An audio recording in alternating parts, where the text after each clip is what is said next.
Welcome, everybody. My name is Balkan Devlin. I am the director of the Transatlantic Program and senior fellow here at the Macdonald-Laurier Institute. Welcome to our webinar, Icy Crossroads, Comparing American and Canadian Security Strategies in the Arctic, jointly put together with Macdonald-Laurier Institute and Center for North American Prosperity and Security. Today we'll talk about how Canada and the U.S. Is looking at the Arctic and thinking about the defense of the Arctic. The primary reason why we wanted to do this particular webinar is the two strategies that actually sort of came around at the same time. In April, Canada has the defense policy update called Our North Strong and Free, and in just a few weeks ago, United States Department of Defense announced its Arctic strategy 2024. So we thought this would be a great opportunity to talk about how both countries view the security environment in the Arctic and how they relate to the allies and other challenges. Today, I'm delighted to join a great cast of experts here together with our audience to talk about the Arctic and Arctic security. First up, we have Rebecca Pincus, the director of the Polar Institute at the Wilson Center. And we have Heather Exner-Pirot, who is the director and senior fellow at MLI, the director for the Natural Resources, Energy, and Environment. We have Alexander Diel, who is a senior fellow at MLI and the National Security Program Lead. And last but not least, we have Rob Hubert, senior fellow at MLI and a professor at University of Calgary. First, thank you very much to all of you for taking the time to join us today, particularly to Rebecca to take the time to join and talk to a Canadian and a more broadly North American audience about the Arctic. The way I want to sort of frame this, and for those who are also watching, we will have each panelist making brief opening remarks, about 6-7 minutes.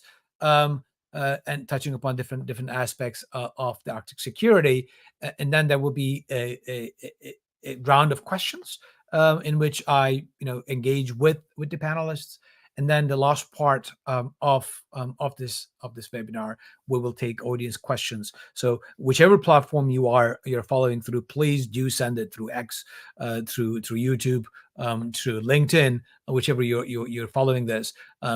Put in your questions, and our team will get those questions to me, and I will ask them to the panelists. So, with these administrative aspects out of the way, let me start by turning to Rebecca first. Recently the DoD's Arctic strategy was out. Wilson Center put an excellent webinar on it, which you moderated the discussion. I thought all enjoyed it.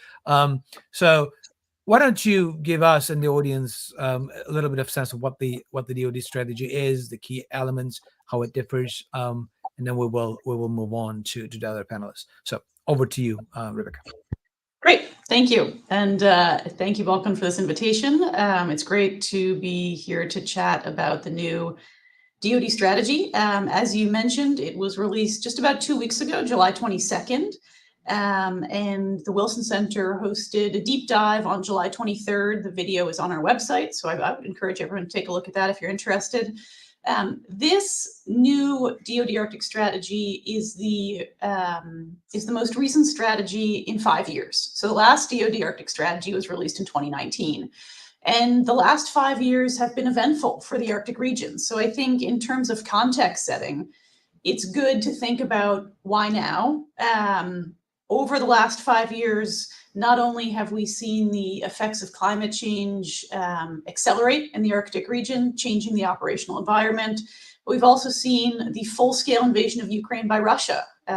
Over 2 years ago, that has had significant ripple effects across the Arctic region, including the historic expansion of NATO to include Sweden and Finland. So now in the Arctic, we see 7 NATO allies, and Russia, comprising the 8 Arctic states. And we've seen additional geopolitical shifts. China's rise was certainly a key feature of the geopolitical landscape in 2019, but it has, I think, evolved since then. It's certainly a dominant factor here in Washington. And so I think, for all of those reasons, the time is ripe for a new strategy, and the new strategy reflects and calls out all of those factors. And while there are important areas of continuity, there are some new shifts and evolutions. Foremost among those is the 2019 strategy did not mention climate change.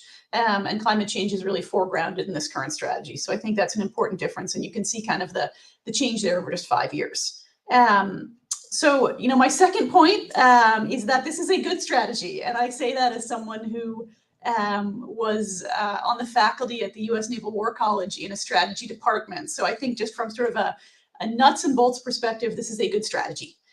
First of all, it contains a really nice map. That's very helpful. I would encourage everyone to take a look at the strategy. Hopefully we've got a link available, and take a look at that really nice map. It explains its terms, and it provides some good granular analysis. It doesn't talk about the Arctic region as a whole, which is something that hopefully, Heather and Alex and Rob and I all agree on. We tend to sort of nitpick that. The Arctic region contains multitudes, and this strategy identifies and explains terms like the North American Arctic and the European Arctic, which I think is really helpful. It is detailed, it is factual, and it provides a good analytic ground for its strategic decision-making. It makes a clear identification of its desired end state, as well as the ways and means of getting there. And so, as we know, good strategy connects ends, ways, and means, and this strategy does that. And it also clearly identifies risks to success, which you usually do not see. I was very happy to see that. And so I think, the net assessment here is that this is just a really well done strategy. So congratulations to the Department of Defense. The third point I want to make is that clearly there's an emphasis on China, or the PRC, the People's Republic of China. It is listed in terms of sort of the threat environment before Russia, which, a lot of folks have commented on. I think that obviously, China's presence in the Arctic is limited, but it's a very influential factor in the region and globally. And also, competition with China is, I would say, the dominant sort of geopolitical factor for the United States. And so, its foregrounding in this strategy, I think, tells you something about where the conversation is, the broader strategic conversation in Washington. And this strategy certainly nestles within that kind of broader conversation and the broader sets of strategies that are going on there. Russia is certainly a major emphasis, and also this strategy spends quite a bit of time on the prospects for cooperation between Russia and China, and I think that is really, really helpful. That's a really important question mark when we think about the future of the Arctic, is where that track goes. I would say in my reading of this strategy, it is measured. It is not alarmist. I think there's a good amount of factual characterization of the challenging environment in the Arctic, but there's not too much hyperbole. It's a grounded and balanced strategy, and it's a public strategy, right? It's unclassified, and so I think in hearing from Dasdy Ferguson at our event and hearing from some of the other speakers, there was a conscious decision to make this a balanced, measured assessment and to share it publicly as an important means of signaling to both allies and competitors about the Arctic region and U.S. intentions. And so, lastly, the kind of key takeaways that if you want sort of sound bites, the strategy leaves us with a monitor and respond posture. So, I think there's some continuity there in terms of U.S. interests in the Arctic, a recognition that, U.S. priorities are very much focused on the Indo-Pacific as well as on Europe. So monitoring and responding in the Arctic is a reflection of the current stability of the region, a desire to maintain stability, to avoid escalation, but be able to respond if and when circumstances dictate. The 3 lines of effort that are laid out in this strategy are enhancing, engaging, and exercising.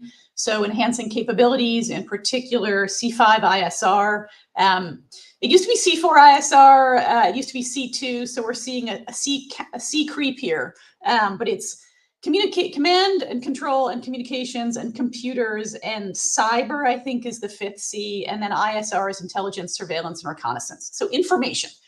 Gathering and processing and sharing information is where this strategy puts most of its chips. NORAD is obviously a key piece of that. I'm sure we'll hear more about that over the next 90 minutes. Engaging with allies and partners, and exercising, continuing to regain and expand capabilities and skills that in the United States started to atrophy after 1990. There is strong continuity in these lines of effort with the last DoD strategy. And I think we sort of see the through lines being the same, even though maybe the geopolitical circumstances have changed a little bit. And again, I think sort of the last thing I'll leave you with is, while we see a fair amount of continuity across these strategies, we see a fair amount of continuity across U.S. interests in the Arctic. Obviously, the geopolitical setting reflects a very strong emphasis on the PRC, or China, as a pacing challenge to the United States, ongoing and significant concerns about Russia and China cooperating in the Arctic region, and I think a recognition of the importance of a balanced approach. The U.S. cannot do everything all the time, and I think it sees the Arctic region as an area where this monitor and respond approach is going to, be the right way forward in terms of enabling the U.S. to continue pushing forward in the Indo-Pacific and in Europe, while enabling the development of the capabilities needed to respond if necessary. But I think there's a huge area here for U.S.-Canada cooperation, and I think this will sort of harmonize really nicely with Canada's new defense policy, which really puts an emphasis on the high north and the Arctic. I think there's a lot of room there to work together to build out those capabilities, and to sort of sync up approaches in a way that advances deterrence without triggering escalation. So that's my quick 5-minute take, but I'm really looking forward to this panel and to all of your questions. Thank you. Thank you very much, Rebecca. This is I think an excellent overview of the strategy itself, and it actually relates to the broader U.S. grand strategy. And I want to get back in the Q&A component of it. How do you see the DoD's strategy fitting in broader approaches to the Arctic, as well as broader grand strategy for the United States? But let me turn to Rob now. Rob, you have been following and commenting and analyzing particularly continental defense and Arctic security and military issues for a long while. And for a while, you have been the one of the sole voices of highlighting the increasing risk of a military conflict and the security dimension of the Arctic. When you look at both the DPU, our North, Strong and Free, as well as the new Arctic strategy, and you think about within sort of the more military dimension of this, both as Rebecca pointed out, C5ISR, or from the warfighting component, how do you see the current security environment in the Arctic? Well, thank you very much, Vulcan. There are 4 major points that flow from your question. First and foremost, this most recent initiation of American policy represents an evolution. During the Obama administration, we started seeing American Arctic policies that started to very strongly resemble Canadian Arctic policies, in that the focus was on human security. It was about environment. It was about, as contained within the language of the American documents, trying to empower their northern natives. Of course, we use the term northern indigenous peoples, but nevertheless, it was a sort of a minimization of the concerns about the Russians and the Chinese. And in fact, usually what you saw in the Obama period was a call for cooperation, that the Arctic was a peaceful zone, that anything that the Chinese and the Russians were doing can be put in the context of constabulary protection, not in terms of strategic threats. And so this latest document represents a complete reversal of that. In other words, if we go from the historical long perspective, we can sort of follow the trend lines. The second thing is, of course, the identification of who are the major parties of interest. Again, the terminology is quite striking, and the ordering of the countries that the Americans have listed in terms of the issues of threat is also challenging. it's always been the Russians were always put at the front where there was any talk about competitors, about adversaries, any of the terminology that the Americans utilize within the documentation. Now, front and center, it's China, then Russia, and then Russia and China together.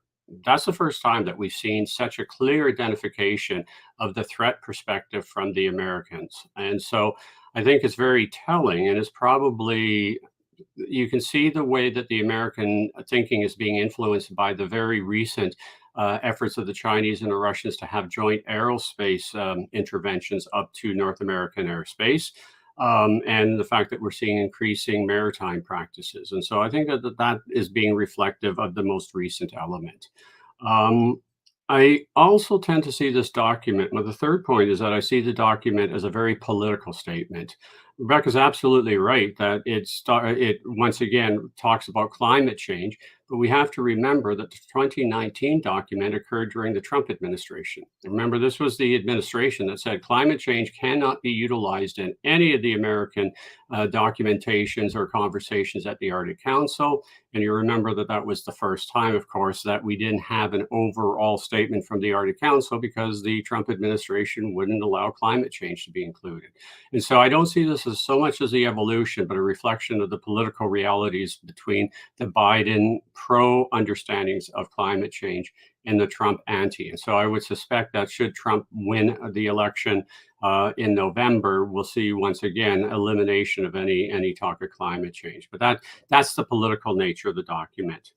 The third point that I'd like to make is that there are two very important transformations for Canada. The first one is you go to page 11 of the American document. They're listing the new architecture, and front and center is NATO. Again, historically speaking, when we've looked at these documents from the United States perspective, whenever they talk about international cooperation, they've usually started off with the Arctic Council. That usually, once again, going through all the documentations, was a secure and stable Arctic. Well, there's no mention of the Arctic Council in this document. But more telling for Canada, NATO is the organization, the architecture that the Americans are talking about. NORAD is mentioned within the document, but as far as I can trace, this is the first time that we don't see NORAD having a separate paragraph where the Americans are saying this is front and center about our understanding of Arctic security in any context is working with the Americans on NORAD. And I think that this is probably a signal to Canada that, in fact, that the issues that Canada has had about actually following up on its many promises that it's made, at least since 2017, and there have been severe criticism of the fact that Canada keeps talking about NORAD modernization, but has been very slow to actually put monies into it. And it has only been very recent that we've seen real monies being put into this. I think that this is a political message to Canada that, hey, we're seeing the shift of balance. And of course, it goes back to Rebecca's point that there are multiple Arctics. But even if the Americans are not trying to warn us that we're not doing enough, that they're seeing us as the weak link, they're at the minimum telling us, okay, our attention is now going for what the new NATO allies, Finland, Sweden, and they mention all these countries within the overall documentation. And so I see an American shift where they are looking much more at sort of the frontline NATO countries facing against the Russians.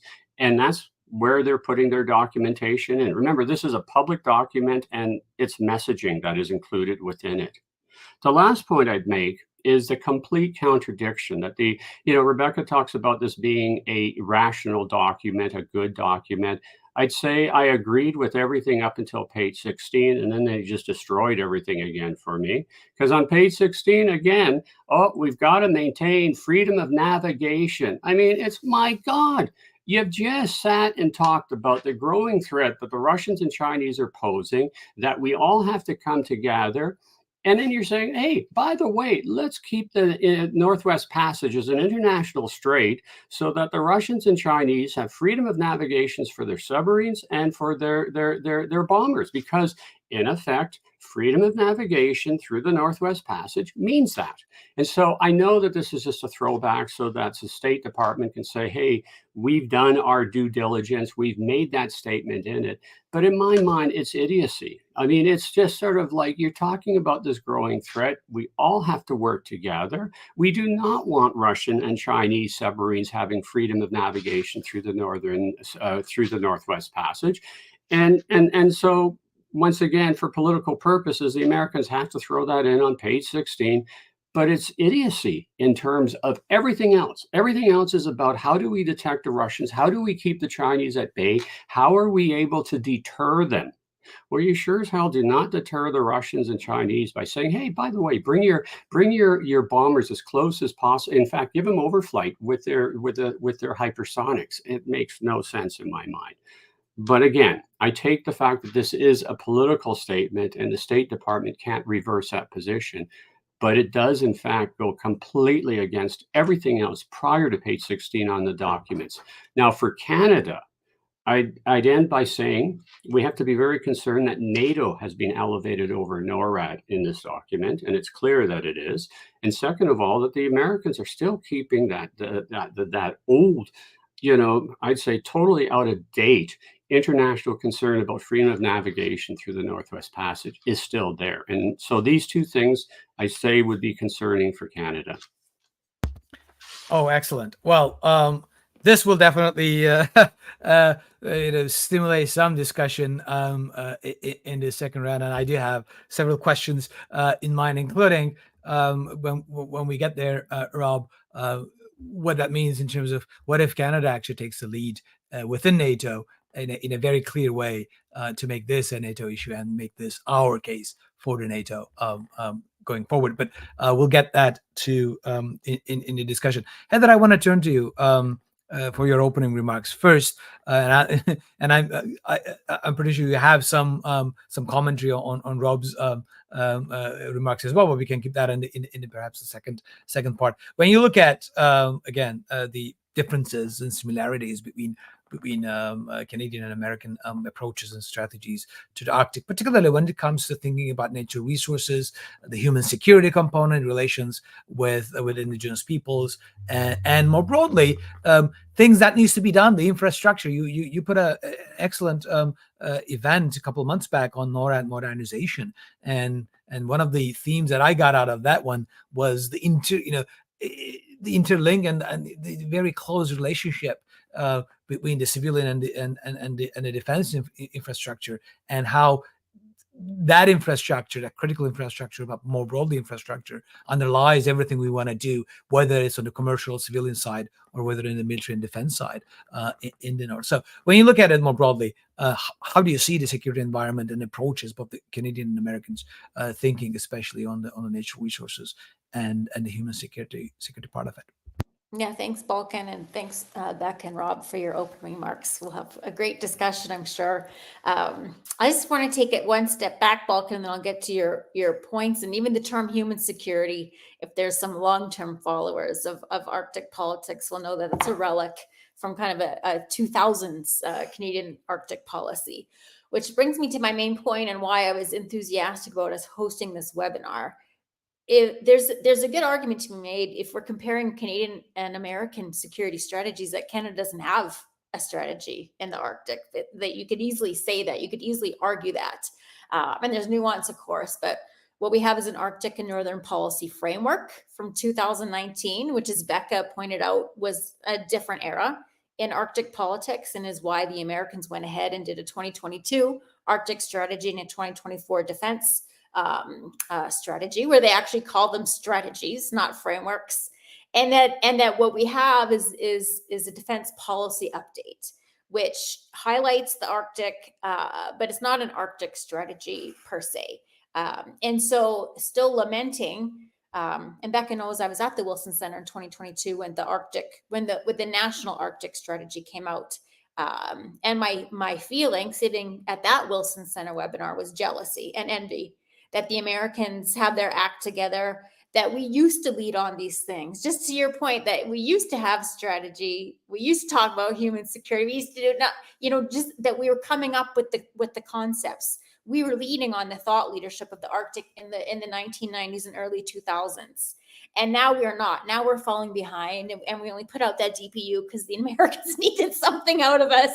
And again, not providing that leadership. So why aren't we providing the leadership and the thought leadership? That's my number one question that we, and when are we going to?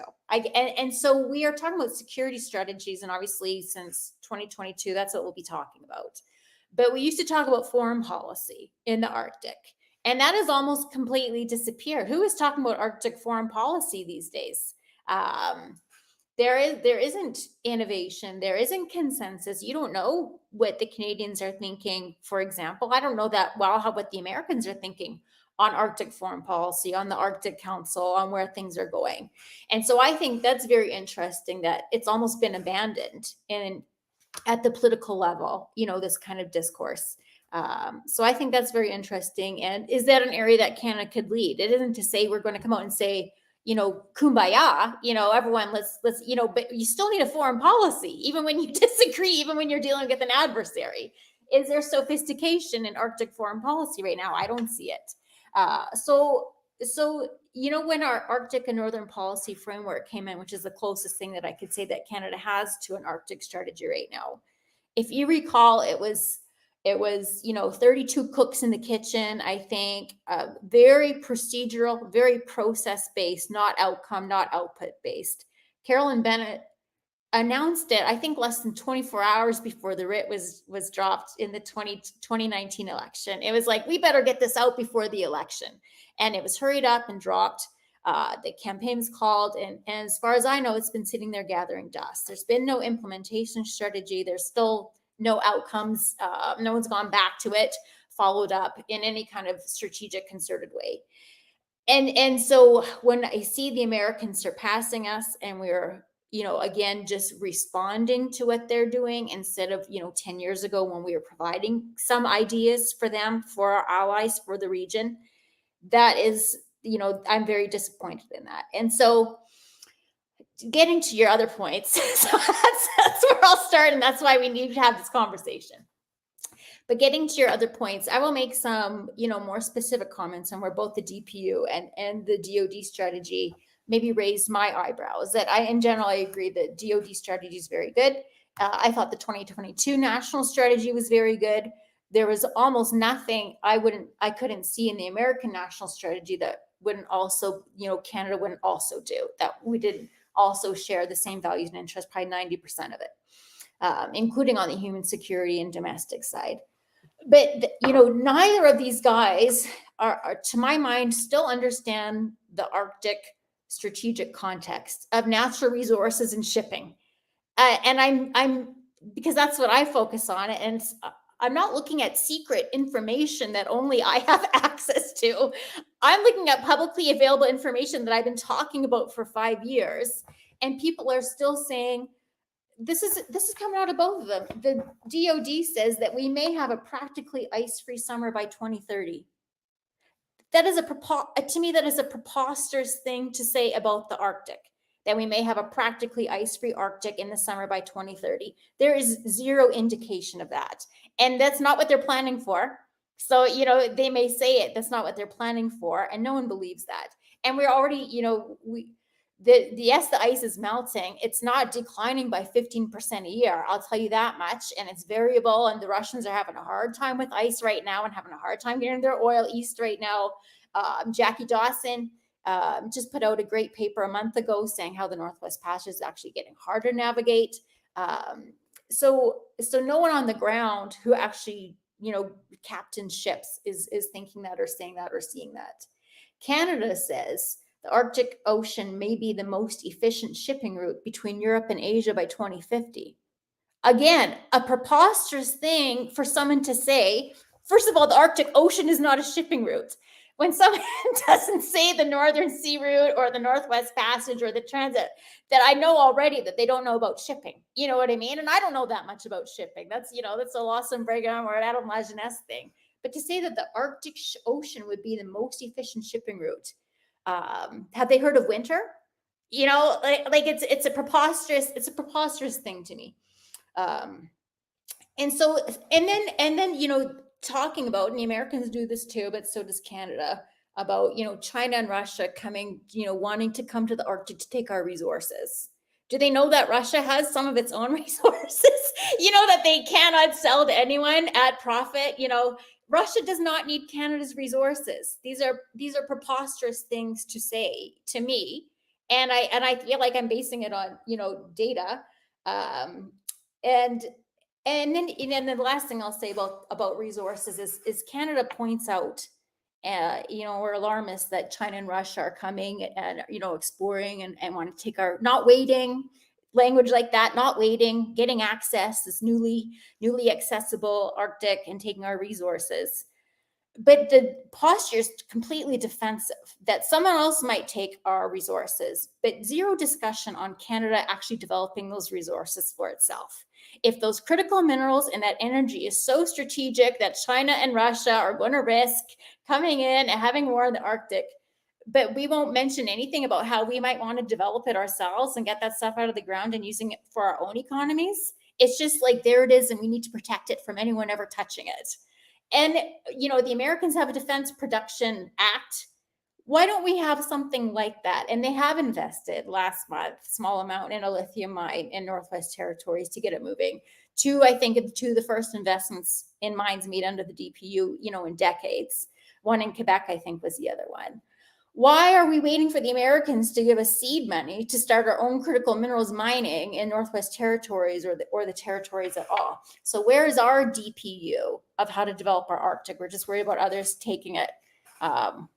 Anyways, on the human security side, I will say, you know, the Canadian strategy, and Rob is right to point this out, when it was a more peaceful time, and it wasn't, you know, it wasn't blinders on. The 2008 was a more peaceful time, and we're more cooperative. I mean, there was no war, Rob. That's an objectively true thing to say, that, you know, it was more peaceful because there was no conflict.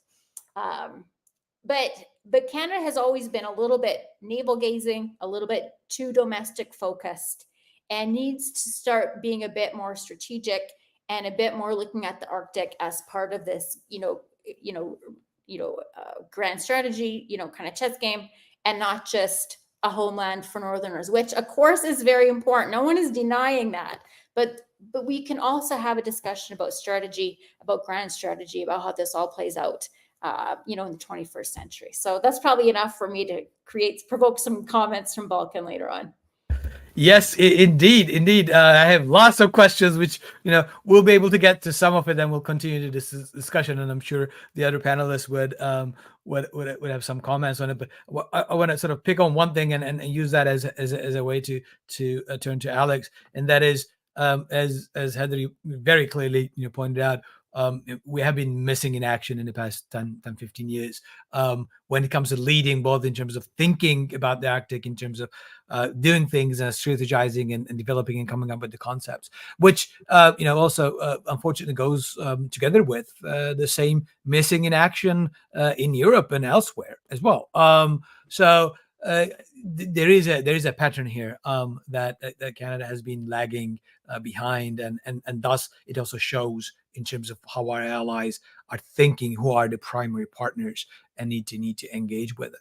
Which brings me to Alex. Alex, for your opening remarks, you published, again here a little commercial a few months back, a great paper for MLI with the support of Konrad Adenauer Stiftung on the Eurasian Arctic, and we started with the multiple Arctics rather than one Arctic here, so different challenges, different geographies, different concerns, etc. But when you look at the broader geopolitics of the Arctic, both within the DoD's Arctic strategy on the one hand, and of course the DPU Defense Policy Update that mentions the Arctic, and we'll get to it, whether it actually does anything or it's just announcements as policy rather than any real implementation of it. How do you think, especially the role of allies, Finland and Sweden as two newest NATO members? Of course, Norway, Norway has a long-standing defense cooperation, DCA, with the US, but Denmark, Finland, Sweden all signed up new ones. So the other allies, other Nordic allies, are coming through. how do we need to think about the allied dimension and whether Canada can or should play a bigger role within the NATO construct when it comes to Arctic? So over to you. Thanks, Balkan, and thanks to Becca, Rob, and Heather for starting this off. I'd build on Heather's point. Where is leadership in the Arctic coming from? Certainly, if we do want to look at that China-Russia dynamic, we see Russia doubling down in a whole bunch of ways because, the Arctic, the Northern Sea route is frankly part of their pivot to Asia, right? I mean, it's for part of the year. I mean, they're pushing very hard to get as many ships as they can through in the difficult conditions that Heather mentioned. The Chinese are always willing to invest in things that make points of principle about using things, don't necessarily have the same cost benefit calculations that we do when it comes to, say, the Northern Sea route, in terms of the resource potential of that space collectively when we look at critical minerals and other things. So, it's certainly not leadership that we should be excited about, we should be worried about, but, the Russians are pushing, and the Chinese, with a lot of calculation, keeping an eye constantly on sanctions, and the Americans are taking advantage of Russia's isolation. So again, where is leadership coming from amongst the allies? Well, I think, as we've said here already, the DoD strategy is a good expression of this, and this is an expression that, I love the one part, and this maybe goes to something Rebecca was saying. This document is nested, I think is the word they use, in the Arctic strategy, the beautiful implementation, document that comes along with the NSARS, it's called, that's actually about how are we going to do all of this, deep lesson learned there, I think, for Canada and how you approach strategic thinking, and, even dovetailing with national security strategy and other things. So, as usual, the U.S. gives a suite of insights into how they're approaching the world, and, and how allies should read that. I think the Nordic countries are one of the places where the leadership is coming from on this, and I think most of them will respond quite well to the DoD strategy. We've mentioned here about the importance of thinking about the Arctic in chunks, and that's certainly in different geographies, and we certainly pursue that.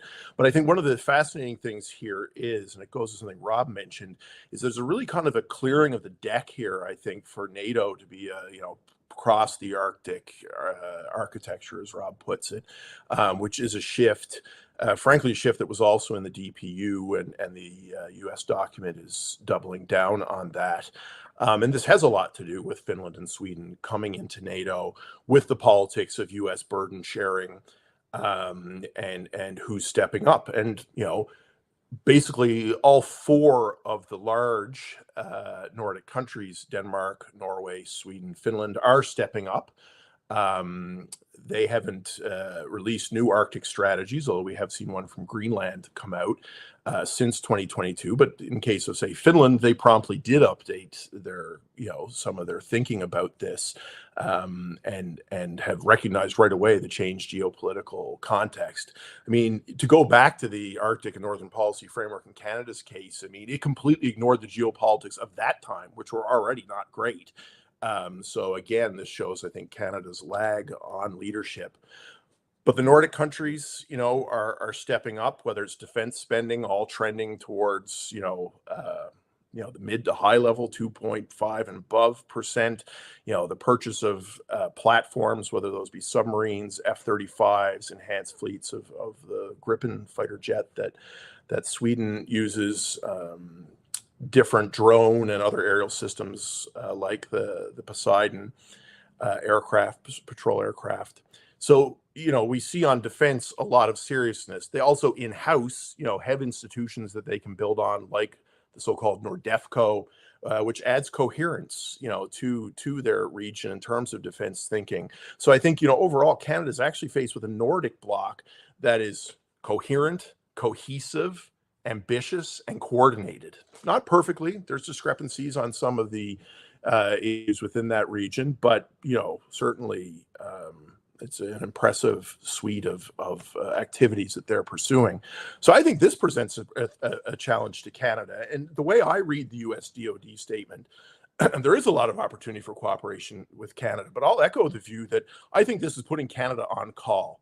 When you have the United States saying there's a vital homeland defense and security issue that its allies have a large responsibility, and read allies here as Canada, with Greenland to an extent and the Kingdom of Denmark, that this is really actually saying, Canada, we expect you to follow through. And, we kind of need you guys on burden sharing. They make this great statement about the center of gravity, being kind of allied relations and partnerships. But this comes with expectations. And again, I think Canadians need to read this document, and others. I mean, I think it's in the implementation strategy where, they put a specific number of what Canada's committed on NORAD modernization. I don't know, but I'm not an expert across the years of how these documents look, but to me, that's putting on paper, Canada, you've said that you're going to do this, and we expect you to do this, and it's very important to our security. So, when I read the document, I really see a lot of that. I see opportunity, but if you're in what, some in Ottawa call the dreaded fetal position, of hiding from, challenge, then you are going to be probably nervous that this is going to force you to step up and do things like 2%, reach 2% of defense spending, get serious on strategy. We have an Arctic update that's supposed to come out this fall. I completely agree with Heather. Let's call this a strategy. I think the DPU has done important work, I will say.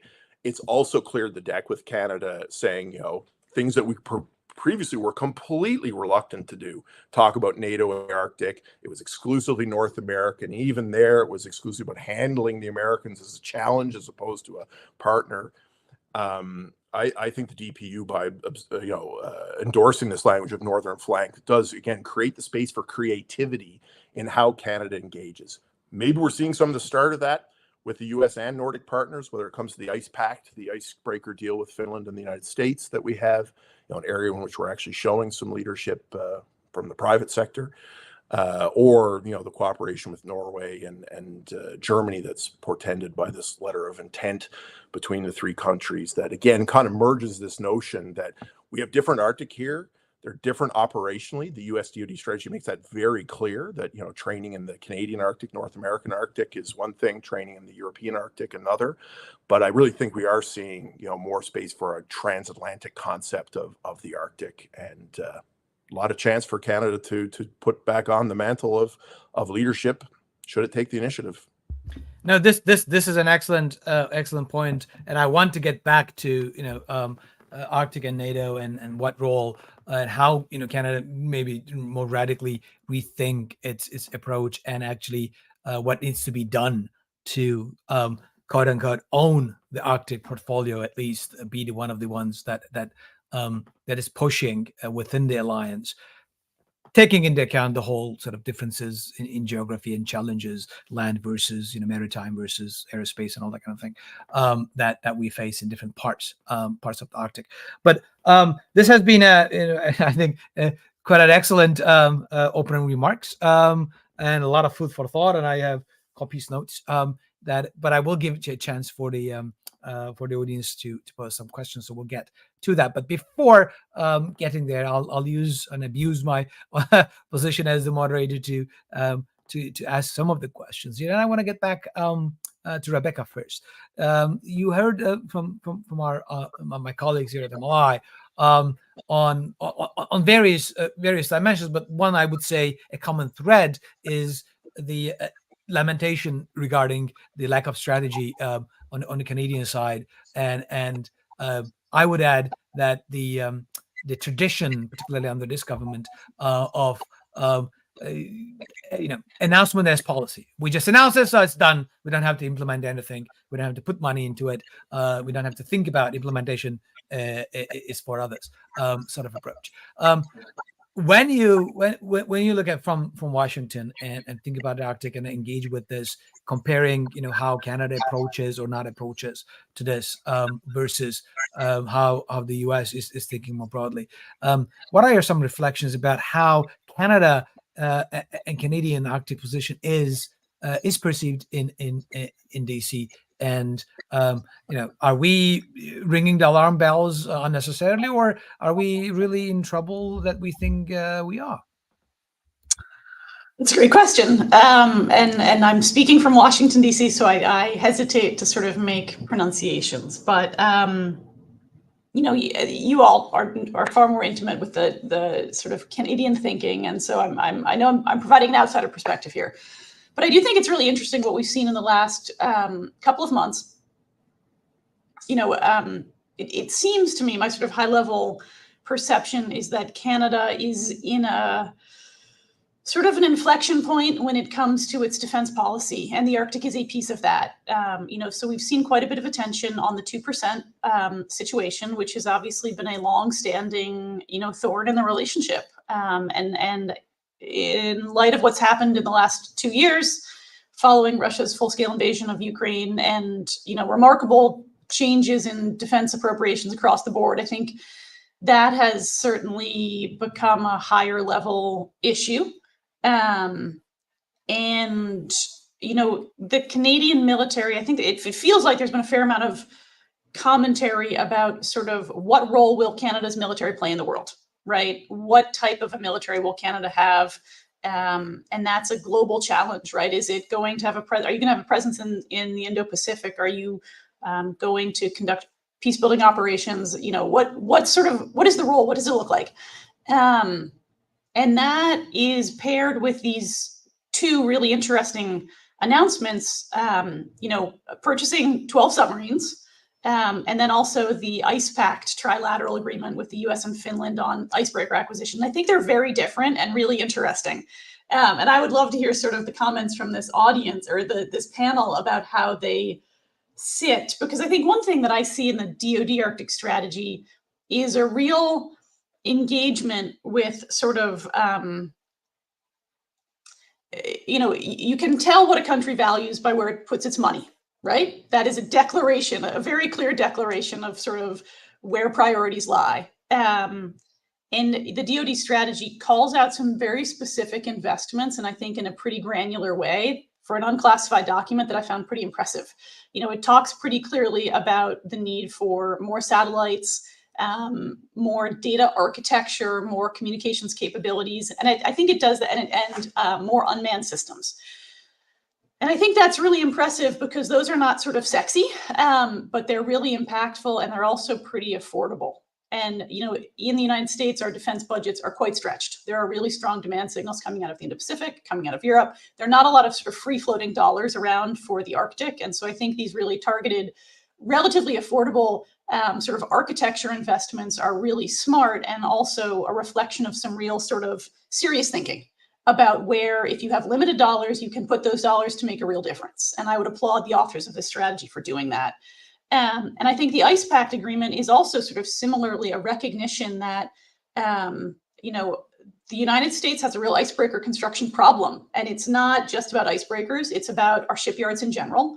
We are overmatched right now by the rate of Chinese shipbuilding, and we need to think more creatively about how to get more icebreakers faster. And so I think you see this trilateral agreement as a creative effort to do that.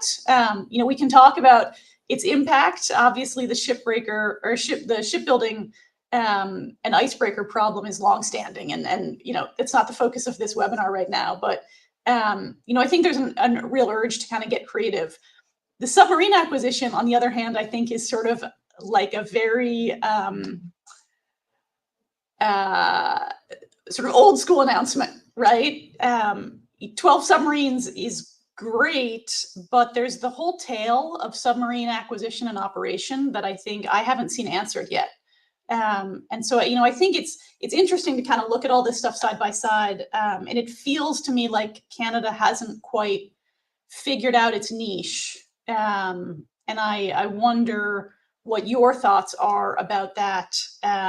For example, when we think about NORAD modernization, right, that's clearly a tremendous important priority for the United States. And I was sort of surprised to see the submarine announcement and not see something, on radar systems or maybe unmanned systems. I would just love your thoughts on that, because I think it's Canada appears to be at sort of this real, I would say, inflection point, or maybe uncertain point. And it doesn't seem to me that it's clearly sort of chosen a path for the future. Again, in Washington, so I'm couching all of that in a lot of a lot of sort of uncertainty. But that's sort of the vibe that I get from here. No, Thanks. this is excellent, and I think it would vibe in a way similar to what we see our allies are perceiving the shortcomings of Canada's approach to Arctic. I want to turn to Rob. First, feel free to sort of react to any of the other statements that you heard, but also I want to ask in a very specific way on if you have a magic wand and and money is not an issue, what would it take? What are like 3 things you think Canada could do to make itself a very clear lead when it comes to Arctic security? That would be my question, but feel free to sort of react to the other ones. And one little point about Rebecca, and feel free to sort of others to jump at her questions. But my understanding from our colleague Rishi Shamuka and others is that those NORAD modernization components, especially related to ISR, both of the over-the-horizon radar systems and other things, are extremely complicated technical issues, and it's not going to be easy. And we're not really starting getting anything on the road. I don't see a sense of urgency. That's gonna be a trouble down the road, because those things would, my understanding is, one of the most technologically difficult and complicated processes that we would need to build in a very hostile, environmentally speaking, environment to operate, to get things in, out, super expensive, maintaining, all that kind of thing. So there's a lot more trouble down the road, which we're not even thinking right now. And I think that is something we need to be all concerned about. But Rob, so reactions to what you heard, as well as you have a magic wand. What are the 3 things we could do to take the lead in the Arctic to be when it comes to Arctic security? Well, the answer to what should we do is easy. Do what we say we're going to do. I mean, if we go back to the 2017 defense document where it talks about NORAD modernization, except everything was promised in the next term.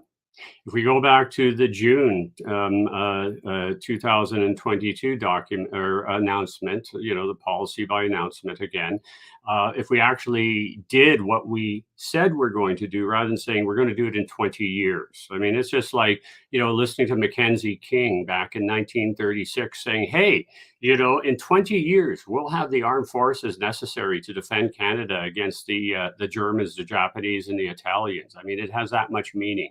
And so my magic wand would be sort of take this as serious as can ultimately be taken, and actually do what you say. I mean, we've actually had decent plans in terms of whoever is writing up some of what we should be doing in this area. But it's always, we'll do it the next term. We'll do it in 20 years. And so there's this political sleight of hand, which is, no, we're not going to do it. We will, going back to Heather's point about, policy by announcement, we'll look good. We'll have the Minister of Defense in front of one of those Australian F-18s, and that was the one she was sitting in front of in June of 2022, saying, hey, we're going to do a whole lot of good stuff. By the way, we barely got these aircraft flying. Anyway, that's besides the point. So actually do what we say. But there's a greater problem, and it's being so highlighted so brilliantly, in effect, by what both Rebecca, Heather, and Alex have been all saying. There are 2 core narratives that Canada is playing within and refuses to allow to actually be discussed. So when we talk about what we do at an instrumentation level, we can talk about that. We can talk about some of the things that we should be doing with over the horizon radar. We can talk about the specifics, but there are 2 narratives that Canada refuses to address. And one of the narratives the United States is having troubles publicly addressing. For Canada, the narrative that shall not be spoken is that this government, for whatever reason, has decided that traditional foreign policy does not matter. I mean, if we take the terminology that Kim Nossel has brought into the discussion of the larger piece of why don't we have a Canadian foreign policy that basically addresses this issue, I mean, his contention is, of course, that we basically have a government that says the only thing we are concerned about for foreign policy is what does it do for our electoral benefits? In other words, the targeting of specific groups. We do not want to annoy those groups by having a foreign policy that may be contradictory to what may happen from an electoral perspective. I mean, it's the type of thought I wish I'd come up with. I got to give full credit for Kim coming up with it. But when you think back in terms of Canadian foreign policy, so how can you have an Arctic strategy? How can you have an Arctic foreign policy if you have a government that at the fundamental says, no, we don't believe in foreign policies anymore. We only believe in what gets us elected. And so therefore, all of our foreign policy reactions will be based on that. And I think that Nossel gives a pretty damning set of evidence that that is what's happened. So that's the larger narrative. So the hope that we'll have an Arctic strategy, is pretty unlikely. Now, the greater narrative that the Americans haven't figured out how to really discuss. Van Herk, the former commander of Northcom and NORAD, was starting to address it. In Canada, we don't want to touch it.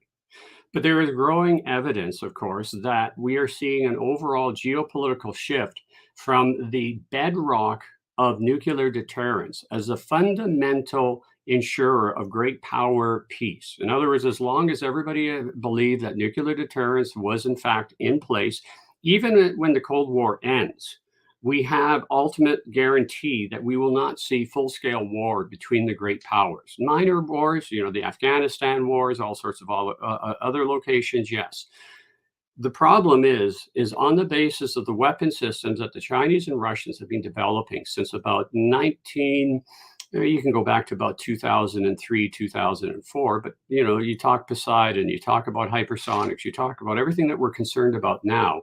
They started doing it back then, okay? So they start shifting the game, the nature of the munitions. Now, the question that we face, and then we face Putin, who now starts threatening the use of nuclear weapons to a degree we haven't seen since Khrushchev. And we have the Chinese, who everybody says if they actually attack Taiwan, it's very difficult to see where tactical nuclear weapons may be avoided, either on the American response or whatever. So we've got a changing nuclear environment. And the question is, where does the Arctic fit into this? Because once again, is it part and parcel? Are the Chinese going to be thinking Arctic when they invade, if they invade Taiwan? No, but we have to figure out how do we protect the listening systems? How do we ensure that the Chinese and the Russians know that they cannot blind us? Because that becomes part of the reason why all these systems.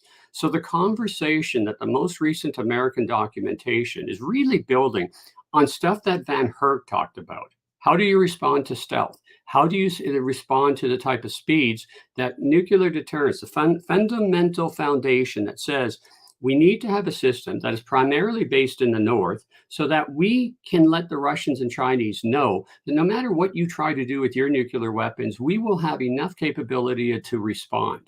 But as Van Herk talked about in several public statements, if in fact that starts to eliminate, that these hypersonics, that these Poseidons, all these weapon systems that come in a political leadership that seems willing to do so. And so the question is, where does the Arctic fit in to the need to first and foremost shore up nuclear deterrence, the fundamentals of that? That has to be the most important element. But if you fail that, if you have a China and Russia that still believe that we have made the shift, thinking the unthinkable in terms of some of the old traditional Herman Kahn thinking in terms of nuclear weapons. If we are making the shift to where nuclear war fighting becomes a possibility in the minds of our enemies, how then do we prepare to fight that war? Now, in Canada, we can't even have a government that says, hey, we just had this horrific COVID crisis. Let's come together and talk from a federal and a provincial basis and figure out what we did wrong. Can you imagine Canada trying to have the adult conversation of saying, hey, there's a shift going on from a geopolitical perspective. We got to start being prepared. And by the way, the Arctic, in terms of the centrality of deterrence, has to be there. We're just not adult enough with our political leadership to have that conversation. So the fact in Canada that we cannot have any discussions of those narratives means that any discussions, anything on Arctic strategy, anything on Arctic policy is sort of, dead at birth, because we won't talk about the bigger underlying problems that we are trying to address. Yeah. No, I think what I'm hearing is, I'm going to turn to Heather in a minute, but what I'm hearing is two layers. One, on the practical level within DND and the bureaucracy and CAF, there are plans being put forward, but what we're lacking is the political will and the conversation and the vision to actually go on and implement it, because the broader political class don't really care about defense and security and foreign policy in the way that we describe. So if we can only implement what we had actually say we are going to implement, we'll be relatively in good shape. And the second thing, and before turning to Heather, talk about on the natural resources and the infrastructure component, is just to remind people that the fundamental sort of bargain within the NATO construct in the Cold War and further is to have North America, US and Canada, as the arsenal, as the sanctuary in which the West can project power against the Soviet Union. But now it's going to be Russia and China. And thus our adversaries know this too. So in a future great power conflict, one of the primary ways in which is to ensure that the marshaling of the North American resources and getting them to the theater is as difficult as possible, which means targeting ISR capabilities, which means targeting critical infrastructure from ports to electricity grids to anything and everything in between in North America. So if thinking within the Canadian public is that wars happen to other people in faraway places, we might be in a shock. It doesn't doesn't have to be here for us to have the very physical attack reality happening. But turning to you, to Heather, one of the things, as you pointed out in your opening remarks, is like people are coming for the resources, but we don't want to really touch it. Just want to, this is a natural park, safari. We're just going to keep it there, and nothing is going to touch anything at all. How do you think about when you if we adopt a serious natural resource oriented strategy towards the Arctic, including the necessary infrastructure that needs to support and maintain that? How do we go about doing it? Great question. First, I'll just maybe address Rob and Rebecca's questions and then get to natural resources. But in a way, what we're all saying is kind of, I see how we're saying the same thing, or where we get to it is that we do need fortress North America for the reasons you just talked about, Balkan. And the Americans have their hands pretty full with the Pacific and the Atlantic. And can Canada, G7 country, just cover the Arctic, which is our own country, our own backyard? It would be really helpful if we were just masters of that domain and could help relieve the Americans of some of that burden so they can focus on other areas. That would be the best thing that we could do for this, world liberal order and, all those things. And so that's where the submarines and the icebreakers, in a sense, come up. It is if we're going to stand on guard for the Arctic and detect and monitor and have that domain awareness that we need, with the hypersonic missiles and all those things, then we do need, better ice-breaking capacity and some submarine capacity. I think we all agree. So we're going in that direction.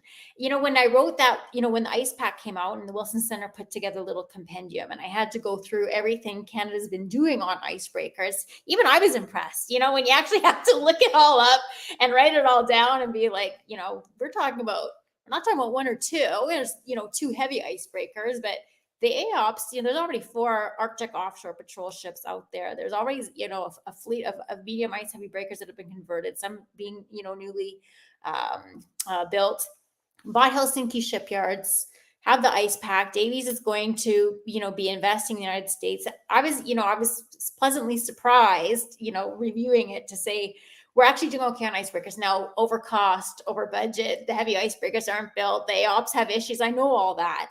But yeah, we're at least, even if operationally it's difficult, at least we're doing it and we're spending money and we're seeing some output. And so, that kind of thing is where we're so useful. And I want to get into the NORAD modernization where, as I forget which one of you said it before, but, our policy is of announcements. At least icebreakers, we've moved beyond just the announcements. With NORAD modernization, I'm not sure that we've moved beyond the announcements. And I know, like, as of June, I haven't looked recently, you know, someone in the Canadian defense sector was saying, like, there hasn't been a single RFP for that 38.5 billion that we announced with much fanfare in 2022. They're all waiting, you know, there's companies ready to do things, you know, have capacity, have money, want to do things. There was one RFP and it was rescinded. And that was, you know, maybe in 6 weeks, things have dramatically changed. I doubt it. And then there's the whole aspect again, you know, which was the event we had with the Inuit Development Corporation Association, is not certain that people appreciate still in, you know, in Ottawa or elsewhere, the difficulty of operating in the Arctic and the infrastructure you need. Okay, if you want to have, you know, all this surveillance and monitoring and you know, and the, you know, the satellites and the over the radar and the, you know, what is the basing equipment that you need for that? Do we have the energy? Are you just, what are you going to do diesel? You know what I mean? Like, how much diesel do you need and how much tanks and how much resupply? And all, like, and the fiber connectivity and the subsea cable lines, which Alex can speak to. So it's not just the fancy, you know, highest level, most advanced technology. At some level, you need wastewater treatment and housing and you know, energy, and that will take some time too. So just again, the multiple layers, and I know people in D&D know this, but it seems like not everyone knows, or it's not known by everyone, you know, that a lot of this information is still siloed. So anyways, you know, which is all to say, what is Canada's role? I think, you know, to answer Becca's first question is the reason we're focusing on the Arctic is because that is probably the best way we could help. That is the area that we should have, you know, we should be masters in and have capability in, and could relieve some of the burden for other NATO allies elsewhere. And I just want to get to the critical minerals part. I have to, you know, there is untapped potential. Obviously, it's a huge area, Canadian Arctic and Alaska, that is still not the most economic place in North America, or in, you know, there are better places in Canada and Australia that are just cheaper to get to. When we talk about energy, it's not going to come from the Canadian Arctic, not for decades. You're better off in the Western Canadian Sedimentary Basin. You're better off in the Permian. You're better off in the Delaware. In 2008 was a different time for oil and gas, and now you know, last time the Arctic was, you know, getting all this exploration, and the barrel was $147. Well, Arctic oil makes sense at $147 barrel for sure. The barrel's not 147. There's a lot cheaper oil out there with new technologies than there was in 2008. Same with minerals. There is a great copper deposit in Alaska. EPA has rejected it. You know, there are some great deposits in the Canadian territories. No game-changing world-class deposits. That is not where most of the money and most of the investment is going for Canadian minerals production now. All I wish to say is the Arctic is not going to save us on the critical minerals side. If you need to rely on the Arctic for your critical minerals, you will already have demand destruction. There aren't enough markets to pay for those expensive deposits and production. So some of it, yes, you know, we should absolutely develop more, but we just have this idea that it's just sitting there and it's economic and everyone wants it. And it's the economics that is not making Arctic development work. So there's lots we should be doing on natural resources and critical minerals, but there's no reason just to focus on the Arctic just because we have in our minds that there's, you know, we should be doing something in the Arctic. That Northwest Passage is still a terrible sea route. It will not be practically ice-free in 2030. It will not be a great global sea route in 2050 either. That Northwest Passage is probably the worst sea route in the world. And you know, it's very expensive to use that to get resources in and out. And so there's just other options we have other options, I guess, is the important thing to say.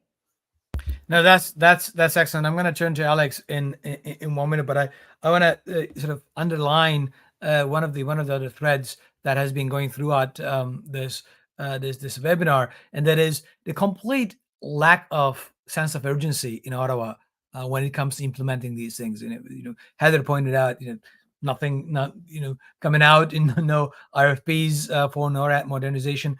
We do not necessarily have the luxury and the leisure time of we'll do it in our time. There's no rush. That is not the geopolitical environment that we are living in. And given the track record of large scale projects, and this is not only specific to Canada but broadly, we know they go over budget, they last longer. There are problems that you're not going to foresee from the beginning, and this is particularly true when you are operating in a environmentally harsh conditions such as the Arctic. You have to rethink about everything, including the standards from buildings to amortization rates to whether the materials will be there, whether the people will be there, how to get things in out, and all that kind of thing. So, which means whatever your plans are, double that or triple that depending on what you're doing. And we are not even starting, right? So I think that should be a warning call. That should be a wake up alarm for everyone here in Canada that we got to do those things. But we had to start years back. The next best is to start it tomorrow, and we are not, unfortunately, moving for that. I'll get back to you, Heather, on the commercial aspects of it, because my question would be, what if a war is going on in South China Sea, and ships can't go, things can't go, the materials, etc. So how that would change the viability in terms of the commercial aspects of what we have, including the trade routes and everything else. But that's a different question that we will come perhaps if we have time. Alex, over to you. What I want to sort of ask you is, and this is also I think a question that many has in mind, is the role of NATO. And again, assuming you have a major one, and if we were to take a lead on the Arctic within NATO, what should we be doing? Back in 2021, we had a project with Konrad Adenauer Stiftung where we look at various regions and how Canada can work with allies and partners. And one of the sort of provocative suggestions that came up from that discussion with regards to the Arctic was the establishment of twin Arctic commands, one in Norway, of course, Finland and Sweden were not members at the time, and one in Canada, and taking a very clear pro-NATO approach. And as you pointed out, Canada has been very, very reluctant for ages and ages to do that. But different times, different challenges. If we need to be more creative and actually transformative within NATO, working with our allies when it comes to Arctic, what role both Canada should think of NATO playing in the Arctic, and what role Canada should play within the NATO construct when it comes to the Arctic? Mm-hmm.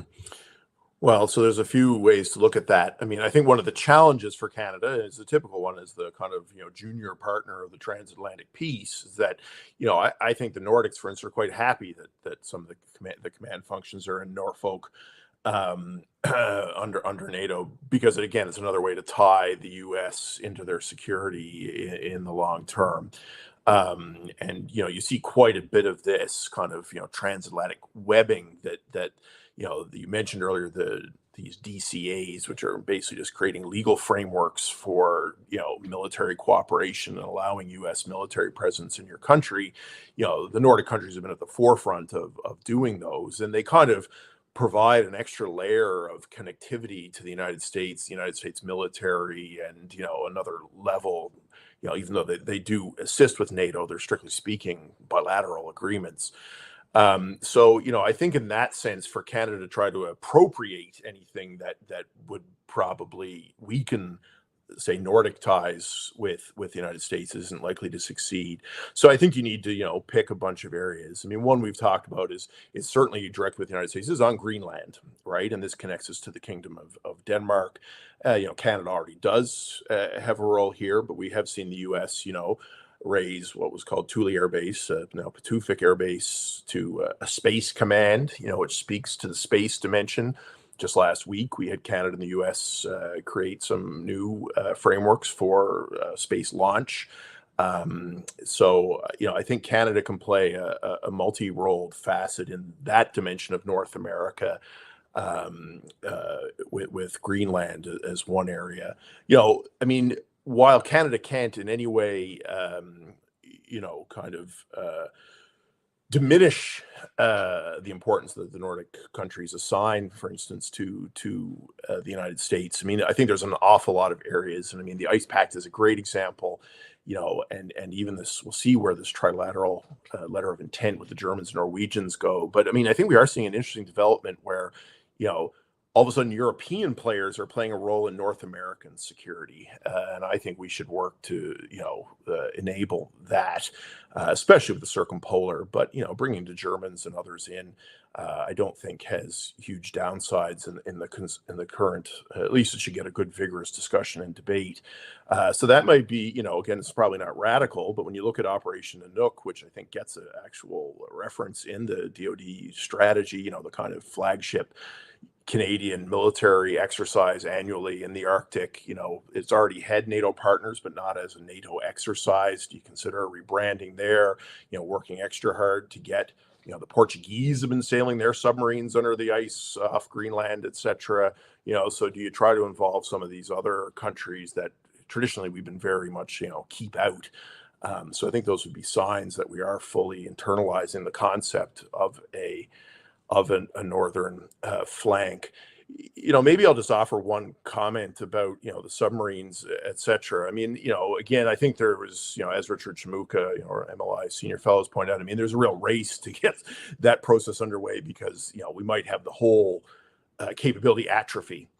So, I mean, that's part of it. And I think just like the AOPS, these DeWolf class ice capable vessels, those aren't only for the Arctic. I mean, this is why we've seen them, doing port calls in Havana alongside, the Russian fleet, and they are active in, I think one of them just was getting some repairs done in Hawaii or somewhere in the Indo-Pacific. The submarines are not fully an Arctic capability. It will certainly be used for other things. And Rob will certainly have views on, how far you can go with a conventional submarine for meeting a lot of Arctic requirements. The real problem I see in all of this and around the implementation is, it's a bit discernible in some of the media and in, if you follow some of the cut and thrust on LinkedIn and Twitter, et cetera, is that there still seems to be a special case needs to be made for the military. It's implicit in all the logics, right? That, okay, we'll show, I've seen this kind of, we'll show how we're going to pay for it, and well, the importance of it, comes first. The paying for it kind of comes second. And to me, it's always clear that, okay, well, Canadians are going to think that's less important than dental or less important than tax cuts or less important than something else. Again, the leadership quotient here is essential. We need Canadian leaders to say, like, this isn't an optional thing anymore. This isn't something that, okay, once we get to the other issues are dealt with, we can then fund the military. Again, Nordic countries in leadership, do you think Denmark's fiscal situation, Sweden's fiscal situation, their healthcare systems, all of these things are in mint condition. They're struggling with many of the same dynamics we are with aging demographics, et cetera. So Canada needs to take some responsibility here. In one sense, the U.S. DoD, as I mentioned, I think it puts us on notice in one sense that we need to spend this, but we do need to widen the lens and look at how others are responding to this because, we're not that unique in a lot of things that we seem to think are uniquely Canadian domestic challenges. Now, I think that's a very important point, and I like to sort of point out whenever I have the chance that in the current geopolitical environment, the so-called trade-off between guns versus butter is a false dichotomy. Soon enough, if you don't have the guns, you won't have the butter. We need to be able to invest in this and pay the national security premium so that we can actually defend our freedoms, our prosperity, and our security.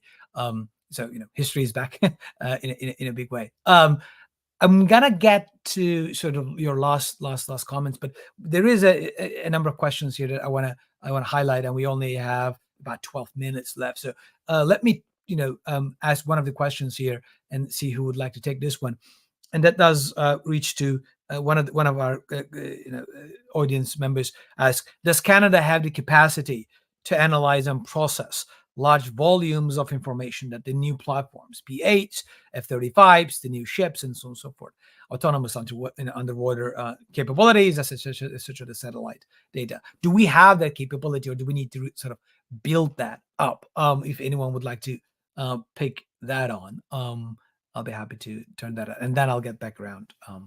Heather, I see. Yeah, I'll go quickly just so we can get through this. But like, if it's just the, if you want to use the full capabilities of AI or of all this technology, that they're enormous consumers of energy, and it's a lot of data to send and process. So, okay, you can do it with Starlink.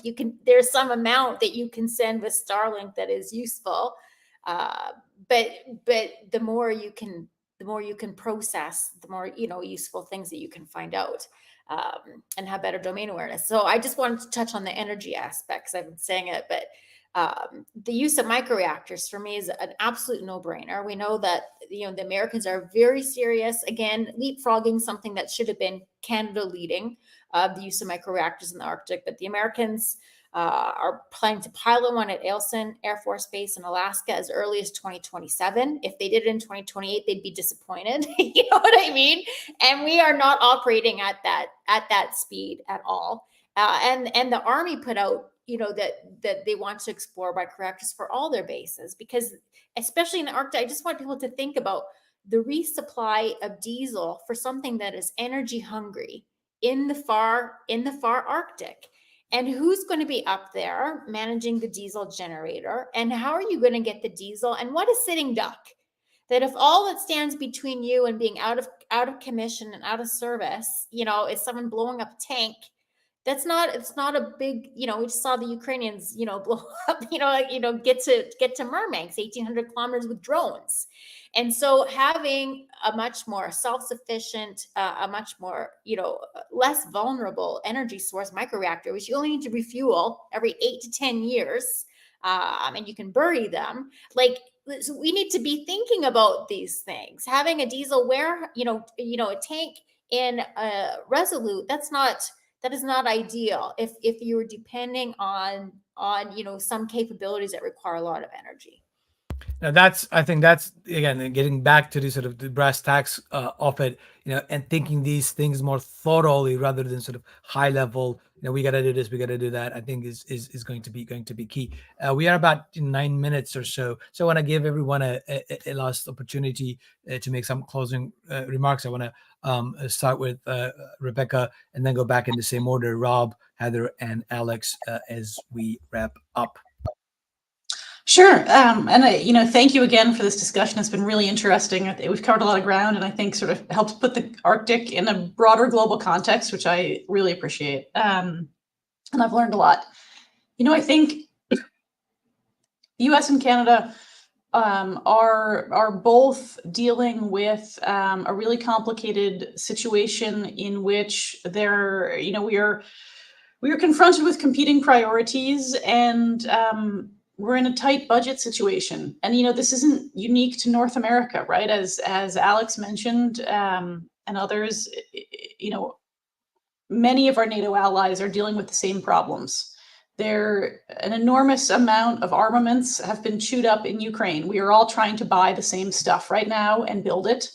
We're all looking at the Indo-Pacific for various reasons, but China's rise is a common challenge and a threat, and they're able to mobilize investments in industry in a way that free democracies can't, and that's a real challenge.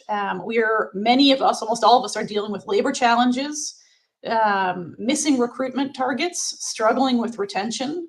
And then when you look at the price premium of doing anything in the Arctic, right, it's 3 to 5 times as expensive. It's got all of the challenges that Heather talked about. How do you bring in energy? How do you bring in people? How do you build infrastructure? Not only is it more expensive now, but the price tag is going up. And Heather mentioned this as well, right? We're seeing increasingly challenging conditions, whether it's coastal erosion, degrading permafrost, the problems with wildfires. The price tag continues to rise. And so I think, there's this common problem of how do you solve for that? How do you build up capabilities and capacities in the face of these cost problems and while juggling other priorities? So how can you target investments that get at key problems and maybe have other benefits outside the Arctic region. And I think the emphasis in the US strategy on the space domain is one of those answers, right? Space is an emerging problem set. It's not, the Arctic is a piece of it. It's not specific to it, but gains in space help us in the Arctic and help us globally. And so, I think that's not surprising. I think that's also why you see the US doubling down on unmanned systems. They're more cost effective. Putting humans in the Arctic is really, really expensive. Putting unmanned systems up there is competitively cost effective. I don't want to spend too long on this, but I do think it will be interesting to see where the conversations through IcePact go. And I hope that Canada, as everyone has mentioned, there's a tremendous opportunity here. I think if Canada figures out its formula, it can do a world of good. Thank you. We need to get our act together and actually act, not only talk. And I think that's key. Rob, over to you. 90 seconds. Your concluding remarks, and I'll turn to Heather and then Alex. Rob, you are muted. I think the major takeaway is that the American document tells us that we missed basically being a part of the American thinking of security that goes back to 2014 when the Ukrainian war really started, not the Russian narrative that it starts in 2022. And that is, if we look at what all of the Nordic countries did, buying F-35s, the MOUs that each of the Nordic countries did very quietly, submarine refacilitating in Bodo, there is a NORAD version of Northern NATO that has now become created de facto. In other words, if we look at what has happened from 2014 onward, this has been an ongoing issue. Canada hasn't wanted to have anything to do with it. We don't send over aircraft when they're doing exercises. When the Norwegians have their cold response, we send token forces. And I think what has happened, and that we should be aware of this, is that the Americans have now shifted to this NATO NORAD, or the NORAD of NATO, I guess would be a way of talking about it. That is going to be the major focus. The only thing that I think that will remain important for Canada from an American perspective is how do you ensure then that you protect the Western flanks? How do you play that role against China as we see an increasing Chinese presence, as they're there to try to distract the Americans when they go into Taiwan? That's probably why they're trying to develop this capability. But I mean, I think for Canada, we have very politically chosen not to be a player. And so the question is, how do you educate political elites to realize, no, there are these very serious potentials of war? They've refused to do it because they say, hey, we can get reelected by saying that, the sky is falling, or whatever terminology. And so the question is, our political system will not allow us to take Arctic security seriously.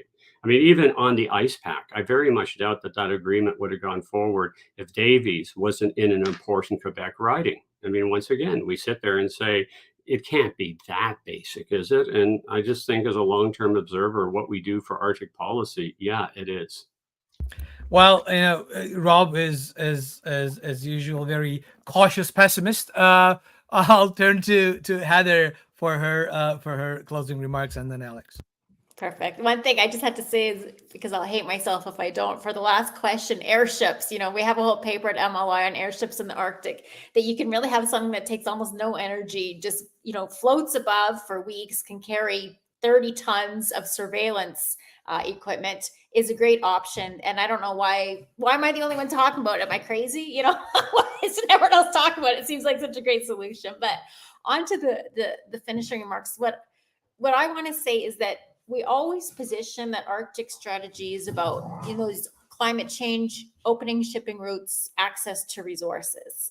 And strategically, I don't think it's any of that. That is not why we are investing in the Arctic. And I think we need to know that, because the response to what is vulnerable, what is at risk, you need to know what is vulnerable and what is at risk. What is the security game we're playing?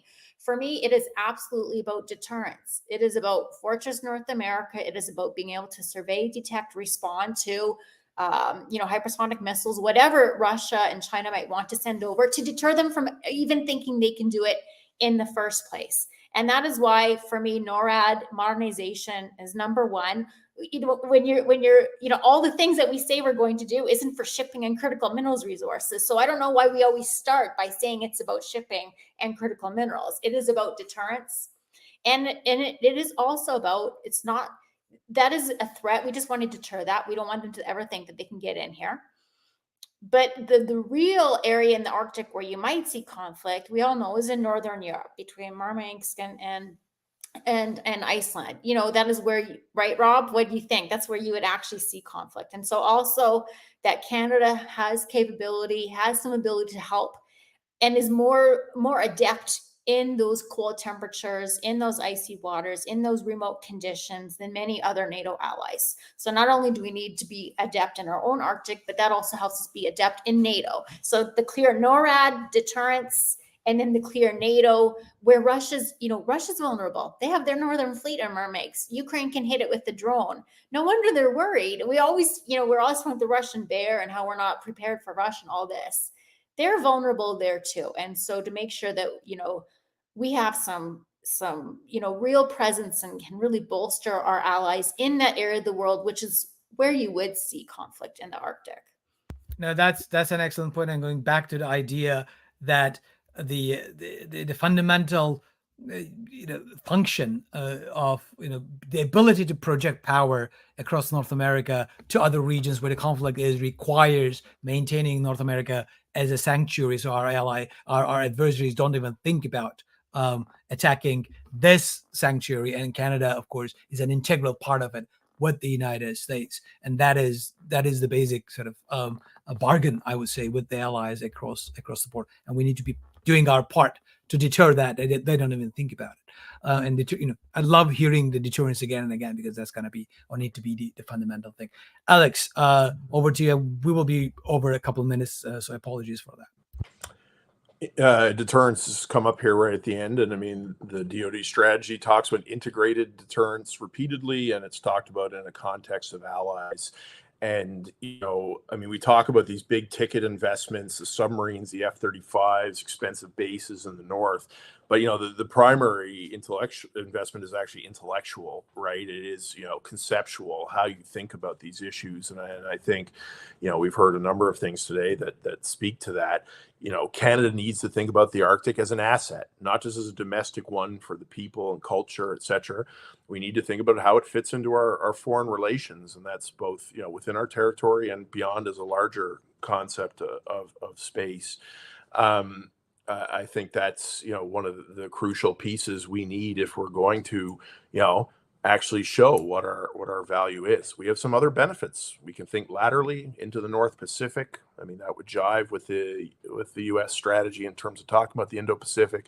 We have hints of that in our strategy. And we have all these robust relationships across the Atlantic. And again, I think this concept of thinking of this space, within the context of NATO does not just bring up our NORAD assets and experience, but also maritime, and the crucial aspect that maritime security will play in all of this. So, I think all the other expensive big tickets, they all start with a conceptual readjustment. And one is that, to go exactly to Heather's point, it's not just a matter that there's money making things or not in the Arctic. It's a part of Canada. With Canadians, and it's territory that we're obliged on our own to defend, and we've got partners willing to do it. If we don't, we'll be the laggard amongst an otherwise dynamic group of circumpolar Arctic countries pushing on this issue. Excellent. And I think, the central theme emerging is, yes, we need to change the mindset and think more conceptually and strategically on this, but we also need to act. Talking is fine, but we gotta walk the walk, not only talk the talk. And our allies and partners are expecting Canada to do so. Well, Rebecca, Heather, Rob, and Alex, thank you very much for joining me today, and thanks to the audience for staying with us and sending your questions. Here at MLI, we do believe that ideas change the world, and we will continue to bring the best minds in Canada and across our allies of partners and friends to think and put forward the ideas that will make Canada and our allies secure and prosperous going forward. So thank you very much. Until next time, enjoy your summer.